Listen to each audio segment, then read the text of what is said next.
Сайн байцгаана уу? Хүндэт сонсогчдоо.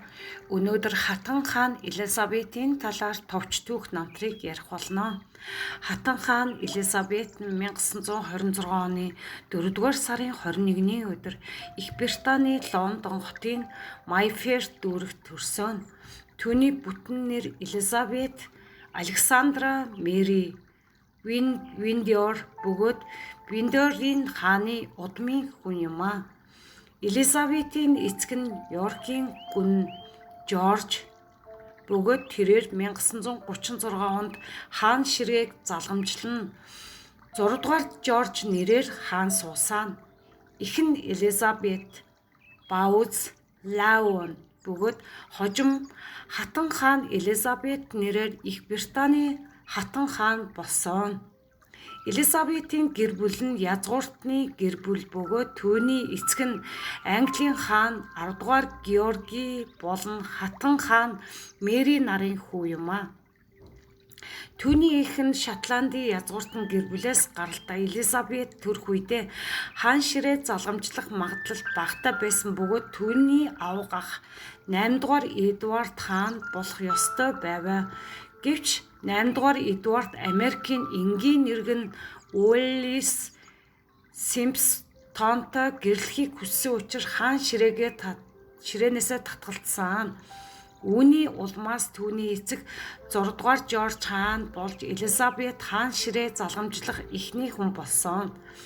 Элизабет бага насаа Лондон болон Виндзорын шилтгэнд өнгөрөөсөн. Тэрээр багадаа маш ухаалаг, хариуцлагатай охин байсан бөгөөд гэр бүлийнхэн нь түүнийг маш их хайрлан хүндэлдэг байваа. Түүний дүү Маргарет гүнж 1930 онд төрсөн бөгөөд тэд маш дотно өссөн. Элизабетийн боловсролыг гэрээр хувийн багш нар зааж байсан.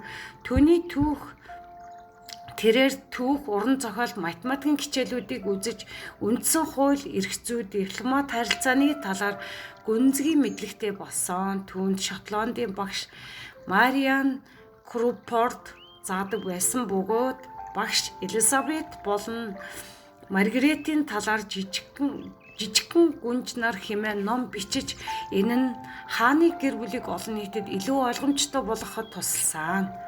1939 онд дэлхийн 2 дугаар дайны эхлэхэд Элизабет 13 настай байлаа. Дайны ихэнх үед Лондон хот бөмбөгдөлтөнд өртөх магадлал өндөр байсан тул хааны гэр бүл Виндзорын шилтгэнд нүүж хамгаалагдсан амьдарсан. Тэр үед хааны гэр бүлийн гишүүдийг Канада руу нүүлгэн шилжүүлэх тухай яригдж байсан ч Хатан хаан Элизабет 6 дугаар Жорж хаан их орноосоо холдохгүй гэдгээ мэдгдсэн.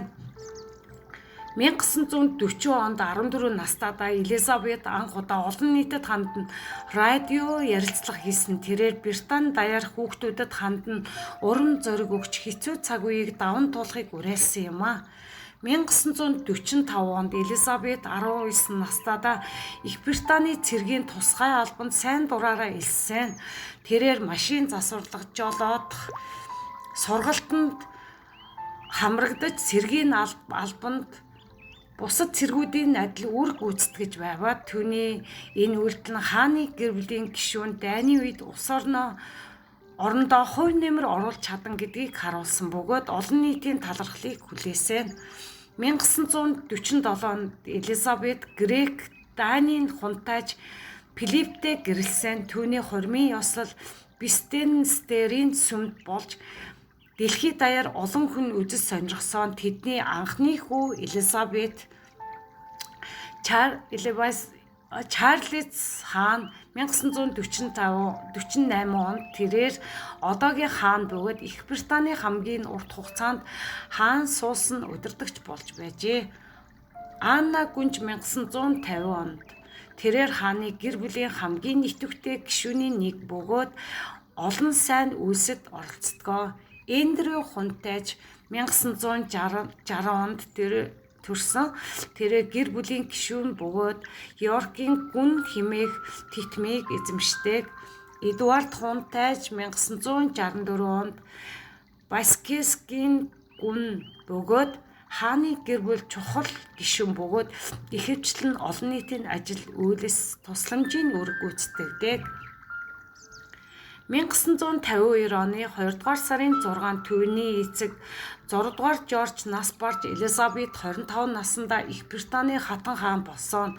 Түүний титмийн ёслол 1953 оны 6 сарын 2-нд болж анх удаа телевизээр шууд дамжуулсан хааны титмийн ёслол болсон. Хатан хаан Элизабет морь унах, адуу үржүүлэх, багадаа моринд дуртай байсан. Нохоо ялангуяа корги үлдрийн нохоо түүний хамгийн их хайрладаг амьтан байсан. Гэрэл зураг авах чөлөө цагаараа байгаль гэр бүлээ зурагжуулдаг байваа. Маркны цуглуулга ихтэй байсан. Загварын хэв маяг нь өнгөлөг малгай хөрөмтэй хувцаслах дуртай байсан.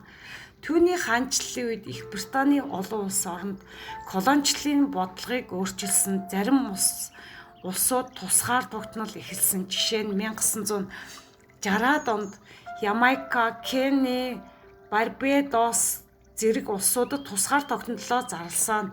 1997 онд Уэльсийн гүн Диана ослоор нас барсны дараа хааны гэр бүл олон нийтийн шүүмжлэлтэд тулгарсан. Гэсэн хэдий ч хатан хаан олон нийтийн өмнө ил гарч эмгэнэл илэрхийлэн хааны гэр бүлийн нэр хүндийг сэргээж чадсан. Тэрээр дэлхийн 100 гаруй улс орноор төрийн айлчлал хийж олон улсын харилцаанд томоохон үүрэг гүйцэтгсэн. 2011 онд Ирланд улсад айлчлаж Британий Ирландын харилцааг сайжруулахад чухал хувь нэмэр оруулсан. 2021 оны 4-р сард нөхөр Филипп гүн 99 наснда таалал төгссөн нь хатан хаанд күнд цохилт болсон ч тэд 73 жилийн турш хамтдаа амьдарсан бөгөөд хатан хаан нөхрөө хамгийн дотны зөвлөх түшиг тулгуураа гэж үздэг байваа. 2022 оны 9-р сарын 8-нд хатан хаан Элизабет 96 наснда Шотландын Балморал ордонд таалал төгссөн. Түүний нас барсны дараа Их Британи даяар 10 хоногийн гашуудал зарлаж оршуулга ёслол нь 2022 оны 9-р сарын 19-нд Вестминстерийн сүмд болсон. Хатан хаан Элизабет Их Британий түүхэндх хамгийн удаан хаан ширээнд суусан эрхэм бөгөөд 70 жилийн турш улс орноо удирдсан. Тэрээр улс төрийн тогтворгүй байдлыг хангаж хааны гэр бүлийн шинжилэл, уламжлал ба орчин үеийн байдлыг хослуулж чадсан. Түүний хаанчлалын үед Их Британий олон сорилтыг даван туулж улс төрийн шинжилэлүүдийг хийж хамтын нөхцөлийг 56 гишүүн орны эв нэгдлийг хадгалж чадсан.